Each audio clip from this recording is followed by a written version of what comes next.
প্রিয় শিক্ষার্থী বন্ধুরা, আশা করি তোমরা সবাই ভালো আছো। তো শিক্ষার্থী বন্ধুরা, তোমরা যারা 2026 সালে এসএসসি বা দাখিল পরীক্ষা দিয়েছো, তাদের একটা নিউজ সবাই অলরেডি আমাকে প্রশ্ন করতেছে একটা নিউজ সম্পর্কে, যে ভাইয়া আমরা শুনতে পাচ্ছি যে এসএসসি পাশের হার বাড়বে, এই নিউজটা কতটুকু সত্যি?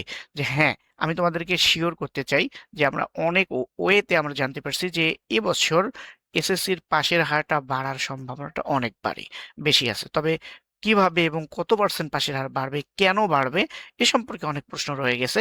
তো শিক্ষার্থী বন্ধুরা, এ বিষয়ে তোমাদেরকে আমি সঠিক একটু খোলাসা করতে চাই যে আসলে পাশের হার বাড়বে, যদি বাড়ে তাহলে কেন বাড়বে, কিভাবে বাড়বে, এই হলো প্রশ্ন। তো চলুন আমরা জেনে নেই আসলে পাশের হার বাড়বে কিনা, আর যদি বাড়ে কাদের জন্য বাড়বে, কিভাবে বাড়বে, আমরা একটু বিস্তারিত জেনে নেব। তো তার আগে তোমাদের কাছে রিকোয়েস্ট থাকবে, শিক্ষার্থী বন্ধুরা, তোমরা যারা এখনো চ্যানেলটি সাবস্ক্রাইব করোনি, অনুগ্রহ করে চ্যানেলটি সাবস্ক্রাইব করে দাও এবং আমাদের ছোট্ট ভিডিওটি শেষ পর্যন্ত দেখো। শিক্ষা সংক্রান্ত সকল আপডেট সবার আগে তোমরা পেয়ে যাবে ইনশাআল্লাহ। তো শিক্ষার্থী বন্ধুরা, তো চলুন আমরা তোমাদেরকে জানিয়ে দিচ্ছি যে পাশের হার কেন বাড়বে বা কিভাবে বাড়বে, নিউজটা সঠিক না বেঠিক। তো শিক্ষার্থী বন্ধুরা, আমরা আসলে অনেক ওয়েতে আমরা জানতে পারছি, যদিও এটা এখনো কোনো মন্ত্রীর মুখ থেকে বা কেউ এটা স্পষ্টভাবে বলেনি যে পাশের হার বাড়বে।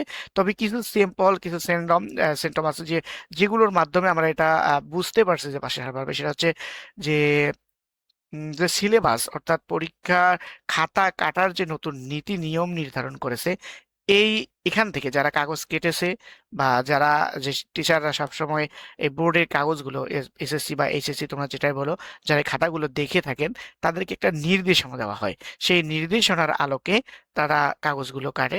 এখানে কিছু এক্সট্রা মার্ক থাকে তাদের হাতে।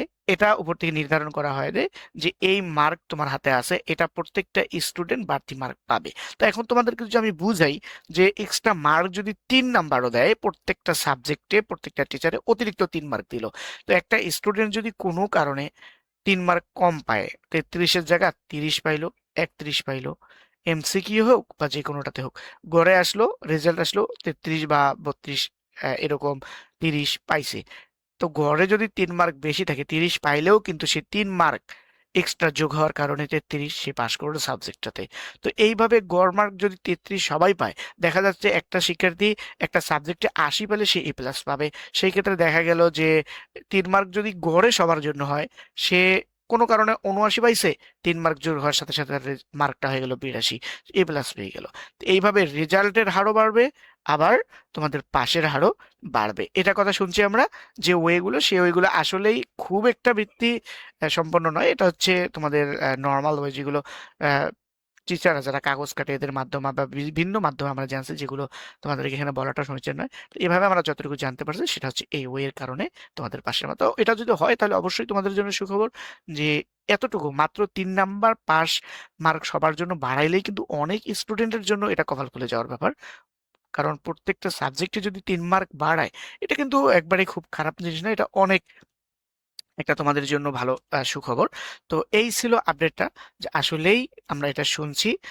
যদি এটা সত্যি হয় তাহলে অবশ্যই সেটা অবশ্যই প্রত্যেকটা স্টুডেন্টের জন্য সুখের খবর।